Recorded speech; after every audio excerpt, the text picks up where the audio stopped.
moi, Avignon, c'est venu raviver un peu la flamme lorsqu'il y a eu un homme qui est au chevet de sa femme mourante, qui a dû payer plus de 200 euros. Bon, ça a choqué beaucoup de personnes. Moi, je l'ai vécu en direct, cette situation.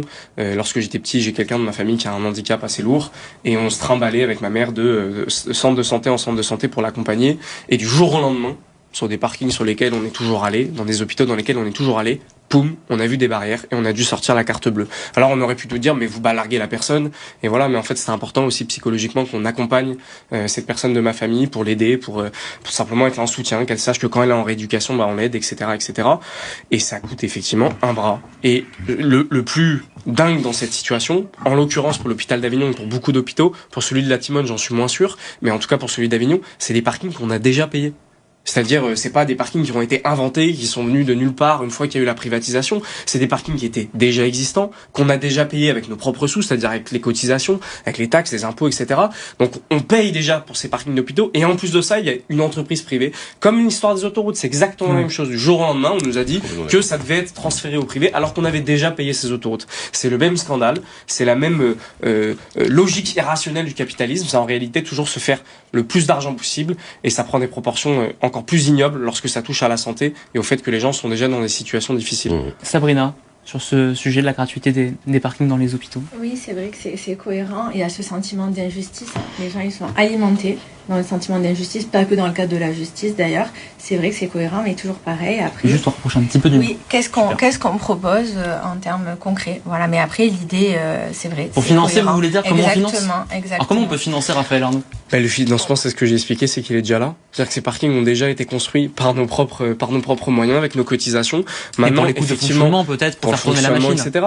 On est en pleine bataille du budget à l'Assemblée nationale. On a enchaîné les coupes budgétaires année après année, y compris avec Macron. Alors là, ça a pris des proportions immenses. J'en parle même pas avec le Rassemblement national. Lorsqu'on observe en détail le budget qu'il propose, c'est coupes budgétaires sur coupes budgétaires, y compris sur les allocations pour les personnes handicapées. Ça en dit long un peu sur les programmes de ces gens-là. Et effectivement, face à ces coupes budgétaires, on a des directions d'hôpital, et je les comprends, qui nous disent on est dans une précarité trop grande et on a besoin de faire appel au privé pour compenser, etc. Mais qui a mis dans cette situation les hôpitaux? Ce n'est ni plus ni moins que les gouvernements successifs. Donc il faut un virage dans l'autre sens, remettre de l'investissement dans ces hôpitaux, et qu'on arrête avec cette chute en avant. Christophe Madron, et ensuite Omar Kedem. Effectivement, Raphaël Arnaud, c'est une très très très bonne idée. On le voit parce qu'effectivement, que ça soit l'hôpital Nord ou la Timone, il y a aujourd'hui des malades qui viennent de l'extérieur de Marseille, donc ils peuvent pas prendre les transports en commun. Ils viennent pendant 2, 3, 4 jours. Moi-même, comme vous, j'ai eu à payer largement. Ensuite, il y a la question des mutuelles, qui n'est pas abordée dans ce projet que vous portez. Parce qu'aujourd'hui, on pourrait très bien imaginer, sur le financement, que ce soit les mutuelles qui, croyez-moi, se gavent largement, qui prennent en charge le coût du parking. L'autre élément, on pourrait très bien imaginer que ce soit des régies de parking gérées par exemple à Marseille, par les hôpitaux de Marseille, qui soient les propriétaires du foncier, du parking, et l'argent qui serait donné. Il y a d'autres moyens. Ce qui est gênant dans les parkings aujourd'hui, ce sont des sociétés privées qui ont largement gagné leur argent sur les parkings qui existent depuis des années, parce que si vous voyez le parking de la Timone, on le connaît, moi mon fils a 36 ans, je crois qu'il était déjà construit à l'époque lors de l'accouchement de mon épouse, largement payé, et aujourd'hui ce coût-là n'est pas redistribué au secteur hospitalier qui tire la langue parce qu'on sait très bien la situation budgétaire de l'hôpital. Donc c'est un vrai projet. Mais aller plus loin que la gratuité, voyez sur la question des mutuelles, parce que les mutuelles aujourd'hui peuvent couvrir le coût du parking pour les gens qui sont hospitalisés ou en visite pour les malades, et l'autre part c'est la question des régies. On n'utilise pas en France la question des régies. Tout à l'heure, sans polémiquer, vous parliez de la municipalité gestionnaire. Moi, l'un de mes projets que je porte depuis des années à Marseille, c'est qu'on crée une régie énergétique. Parce qu'on a quand même, on va pas revenir dans le débat, pardon, mais à un moment donné, construire des régies pour que les communes puissent bénéficier de l'ensoleillement, par exemple, ou du tourisme, mais qu'il y ait des finances qui rentrent dans les communes. On doit moderniser. En Espagne, ça fonctionne. Au Portugal, qui aujourd'hui a un PNB qui explose, les régies sont mises en place, et tout ce système-là doit être repensé. Non pas en rupture, comme le portent les filles, mais sur des solutions. C'est pour ça qu'on essaie de porter une écologie des solutions. Réponse rapide de Raphaël Arnaud, et ensuite Omar Kedem sur ce sujet. Raphaël Arnaud. Pardon, Une excusez-moi. réponse rapide à ce que vient de dire Non, Christophe. non, mais Je vais saouler, non? pourquoi pas? Non, mais c'est juste, je crois qu'en fait, vous posez la question à Pas de Marc. souci, pas de souci. Dans la logique, c'était ça dans ma tête. Mais juste pour répondre à cette question précise, les mutuelles ou pas les mutuelles, en réalité, on a de quoi financer encore une fois ces parkings, j'en suis persuadé. Et sur la question de rendre payant ou non ces parkings, peu importe la régie, que ça soit public ou privé, nous on est pour l'accès libre et gratuit à l'hôpital. C'est pas ça. Mais en fait, c'est concret parce que c'est ce qu'on vivait il y a à peine 10 ans. Et du jour au lendemain, On nous est a fait d'accord croire sur la à l'inverse. finalité, Et c'est monsieur. hyper important. On est d'accord sur la hyper finalité. important parce Mais que comment? c'est aussi ce qu'on renvoie comme image.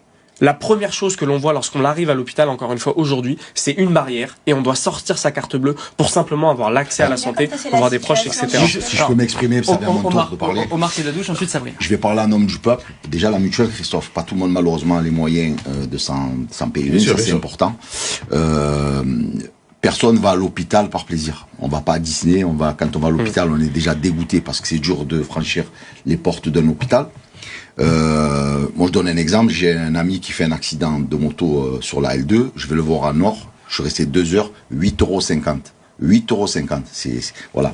Et quand j'entends qu'il y a une partie que j'apprends dans le reportage qui est reversée dans les hôpitaux, quand je vois l'état d'un hôpital comme la Chimone, où malheureusement je vais souvent, je me dis, où va l'argent, excusez-moi.